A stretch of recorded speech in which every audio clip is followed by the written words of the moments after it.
Hello and welcome back, guys. Sonic here, also known as the Messenger of Death, bringing you a part 3 to do with zombie apocalypses. Now, one thing I'd like to get into the subject about is basically I'd like to get back to the emotion part. See, emotions can affect people in many ways, and um, truthfully, it can be a big issue. Keeping morale high in the group if you suffered heavy losses or things just don't seem to be going right, it's a hard thing to do. And if someone's in a depressed state, it can completely affect their like the mind, the way it works. Excuse me, I apologise. It is 5 in the morning. Oh, like emotions affect people in many ways. When people are angry, they don't listen to reason. They can act drastically. They can lash out, and it is a big issue that you have to worry about in zombie apocalypses quite a lot. Now, another thing you have to be mindful of are basically people who seem to be coming loose. What I mean by people who seem to be coming loose is that people are normally well put together in terms of the way they act and stuff like that. If you notice some of the hinges become a bit loose, the way they've been funny around the group and stuff, and you may want to try and find out why that is and try and sort that out as soon as possible before it escalates into a proper problem. Um, Also, another thing I'd like to get into is talking about people with getting drunk and sex and all that business. Alcohol makes people do very stupid things, and when people are on alcohol, they are very loud, and that is really problematic. So, I suggest if you're going to let people drink, I suggest you not let them do it all the time. Like, for example, if you and your group don't have much to do on that day, and you want to have a wind down from all the hard work and stuff you've been putting into it, all the dedication, all the effort that you've done, then possibly possibly have like a drink, but don't have people getting hammered. You don't want people completely off the face, because if anything was to ever go wrong during that time, they would not be able to stand up straight. They wouldn't be able to basically defend themselves for one thing, and also being very drunk, that's when people do things that they normally wouldn't do. Like, if they're very angry, they might get drunk and they might just think, oh, stop it, I'm going to go do this that I was going to do, something like that, and they could put themselves in danger or put you in danger. That's one thing you have to worry about. And now, in terms of sex during a zombie apocalypse, you know, there's not going to be many females and males around during a zombie apocalypse, and people may be looking for someone to be with and stuff, and that's why you have emotional ties put in, and then eventually you decide you wanna have sex with each other, and that's all fine and dandy. But what happens when someone gets pregnant? A baby in a zombie apocalypse, unless you got tons of baby formula that's gonna last years or something like that, I suggest simply just not having a baby until like 5 or 6 years into the apocalypse, when most of the undead have pretty much died out or are less of a threat because they've been rotted to a point where they're literally just far too weak to be able to be as much of a threat to you. Because a baby cries whenever it wants something. If you're ever moving, like relocating to somewhere, and you got that baby crying, you've got to hold the baby in your arms. You got to be careful not to hurt the baby, like actually bash into anything like that. And you've also got to worry about the zombies and stuff. That baby's going to take up both of your hands. You're not going to be able to defend yourself. So it's going to be very dangerous as zombie apocalypse. So I suggest whenever you can, find as many condoms. Get some kind of birth control. Getting some kind of birth control could be very, very beneficial, because you don't want people dropping babies left, right, and centre, because you're just gonna get yourselves killed. And if anyone ever loses their baby or something like that, that's gonna make them go drastic, and they're gonna go crazy, and they're probably gonna blame someone else or blame themselves to a point. Probably go get themselves killed or decide to suicide, something like that. And that's not really what you want. You don't want that in a zombie apocalypse. You want everyone to be happy. So sex, in my opinion, should be basically very, like, safeguarded with rules, like proper rules that you have to abide by. Now, in terms of telling whether someone's infected, say someone wants to join your group, but you're not sure if they're infected or not. Now, one thing I recommend doing, if you have somewhere private you could take them, um, possibly get a male or female, depending on the sex of the person, um, to basically ask them to strip down in front of them so they can look them over and see if they have any, like, scratches or bite marks, any kind of injuries need to be wary of. Because the last thing you want is to let someone into your group and you don't know if they're infected or not, and one night they're nearby one of yous and you're sleeping, and then next minute they're chewing on your neck, or someone else's neck for that matter. So I suggest you get a quiet room that's private, that no one can see into the outside, from the outside, and stuff like that. So basically, in order to make that person happy, so he's not like, oh, well, I don't want another guy staring at my girl or something like, or the girl might be like, no, I don't want a guy looking at me because he'll be perving on me. Get someone of the same sex to do it for you. To do it for them, sorry. So you can check them over, see if they're infected and stuff, because that's going to be very important in a zombie apocalypse. You're going to want to know what's wrong with a person and stuff like that. Now, in terms of past lives will be basically, past lives will pretty much be secret. Like, some won't share, some will share, and you don't know if they're sharing the truth or not.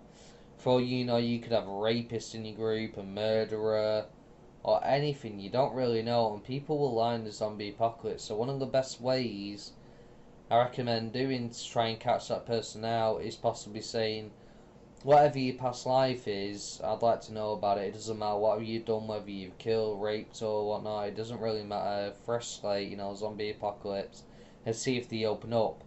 And then if they do open up and they have done something like rape, or they've touched up a young kid, or they've done something inhumane, then you know what to watch out for, so you can be wary around that person in a zombie apocalypse. Try and gain the trust, make them open up. And seriously, I really do apologise, I am tired. Also, in terms of when you're out and about and stuff, electricity's not always going to be around. Short if a zombie apocalypse and stuff, no one's going to stay and decide, oh, during a zombie apocalypse, there's zombies everywhere, my family could be dying, I'm just going to stay at this electric station and keep with. No, that's just not going to happen. So unless you have a generator or some way of generating electricity, like solar panels, you're pretty much screwed in that sense. So that means no TV. That means no video games, nothing electric really, and that could put you at quite a disadvantage because that means no lights either. So, in order to keep people entertained so they're not completely bored, maybe get some board games or something like, something to keep people occupied, for something fun to do that's quiet, where they won't draw outside noise and outside attention and stuff because they'll be inside. Get some board games, get people sat round. You can have your kids play with you, get the old group having a laugh, being competitive, and then some people just playing because they just want to play, it's just, I know board games ain't much to some people, but at the end of the day, any kind of fun you can have in a zombie apocalypse is important, because you need a point where you need to switch off that noggin of constantly being always on alert. You need the time to relax and recollect yourself and stuff like that. So board games can be very useful. If you spot any books out there, then I suggest you possibly go out and pick up one of those books so that you may any kind of medical books or whatnot, so you could basically learn things which could help keep your guys medicated and keep them healthy and stuff like that. And also anything that kind of teaches a person how to be a doctor could be useful, because doctors aren't going to be everywhere in the zombie apocalypse. You're not always going to run into one. You have someone who don't know what they're doing. So basically any kind of medical books you can get, I suggest you get them and take them with you, because they could help down the line. Also, mainly, I'm not being a sexist person here at all. Please do not think me as being sexist here. But I'm guessing mainly the guys will probably be the ones that are venturing out there in a zombie apocalypse and foraging for food and supplies and stuff. That's not because women are incapable. It's not because women can't do it. I mean, women will do it too. But mainly, I'm guessing that mainly the men will do that, because if they have a child or something, the mother will probably stay home and take care of the child and stuff. And you know, they'll also be watching other kids and stuff like that. You know, they could teach kids, like, you know, maybe start a homeschool or something. You know, educate kids and stuff like that. And women would be great to be doctors as well, because, well, they'd be nurses if they were women, but they'd be great in medical training, because when the guys and the women who just do decide to go out there, who are out foraging for supplies and dealing with zombies and stuff, you got people back at base who can keep the place clean. Basically, people who know how to cook. You know, there'll be guys who clean, there'll be guys who cook as well. I'm not just saying that's just women.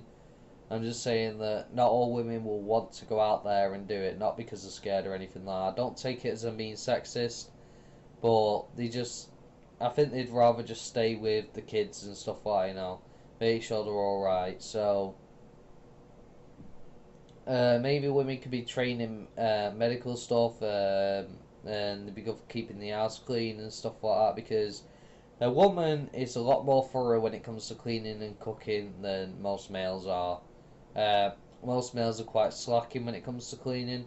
Uh, I'm one of those people, to be perfectly honest. I'm not the best at keeping things neat and tidy, but at the same time, I'm also one of those people who I have to clean and tidy up. So, you know, I do have to do it, but it's not something I enjoy doing. I'm not thorough with it. So, you know, women will pretty much be staying home and doing that kind of thing. Some guys will as well. Don't take it as I'm being sexist, please, because I'm really not. Now, let's see. What else could we talk about? Right, in terms of barricading up windows and doors. Now, windows and doors, it's all good if you barricade from the inside and stuff like that. Yes, you can barricade from the inside. But one thing you also need to do is you need to barricade from the outside. The reason why you need to barricade from the outside as well is because of the fact that if, say for example, zombies do overrun the camp and you got people trapped inside, when they're trying to break in, they're pushing inwards, right? And that means the barricade behind the door could possibly get knocked down or broken through or something. If you have a barricade on the outside as well, the zombies also, even if they do manage to push the door down, they have to get through the barricade in front. So it's extra layering just to keep things safe. And in terms of windows, you don't want to block out light 100%. You don't want to block the window 100%. The reason why you don't want to block the window 100%, because you need a way to keep an eye on what's happening outside. It's all good to have eyes and ears on the outside. If anyone gets taken out of the group and you're trapped inside and there's people invading all the zombies out there, you're going to want to know where they are and if they're coming for you. You're going to want to know when to defend yourself and when to protect yourself and stuff like that. So, don't barricade windows 100%, but keep it so that they are well barricaded on the outside and on the inside. Because glass can be broken. Wood's a lot harder to break if you get wood thick enough. That is. It'd be a lot harder to break through the wood than it would be the glass in some cases, not all cases. I mean, if you have double glazed windows or something, or reinforced windows, then it's all great. If you get any kind of metal grating, like you can get kitchen doors and stuff which have like metal grating underlined in the glass. If you could find a way to get that metal grating out and put it in your windows, that'd be great. That'd be extra protection and stuff like that. If you have double glazing, you know, layer it in the middle. There you go, you got extra protection for your windows and stuff like that. Now, in terms of living out in the wilds, so say you're out in the forest and stuff like that, it'd be a lot different over here than it will be into the US. The US, you have deer and other things out there, and you have different plants to us and stuff like that. We have different wildlife here, but our forests aren't completely abundant in basically like deer and stuff like that. We don't have all that running around in our countrysides and stuff like that. So for us in the woods and stuff, one great thing to do if you're on a hot day, but it's been raining recently and there's some damp leaves and you want to contain the moisture so you don't get dehydrated, one thing you can do is unzip your coat and stuff some wet leaves in there. Stuff some wet leaves in your coat and stuff, and that'll keep you moisturised, and it'll keep you from losing as much during sweat, which is very useful because the more you sweat, that's more water leaving the body, which means you get more tired, and then it becomes really problematic.